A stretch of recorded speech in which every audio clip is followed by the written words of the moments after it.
Guys আজকে রান্না করবো মুরগির মাংস।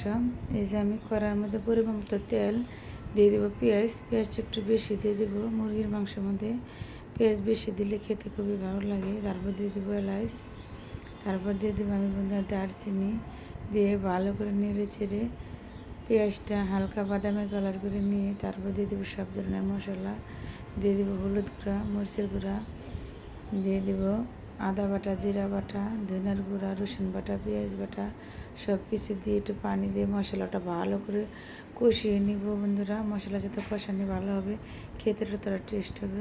মশলা ভালো কষিয়ে নিয়ে তারপর আমি দিয়ে দেবো মাংসটা আমি দিয়ে ভালো করে নেড়ে চেড়ে কষিয়ে নিব।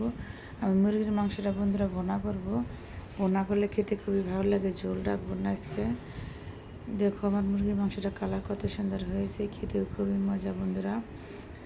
এই যে আমার মুরগির মাংসটা ভুনাটা হয়ে গেছে, আমার রান্নাটা শেষের দিকে। তোমাদের কাছে যদি ভালো লাগে বন্ধুরা রান্নাটা, একটা লাইক একটা সাবস্ক্রাইব করবা। আল্লাহ হাফিজ।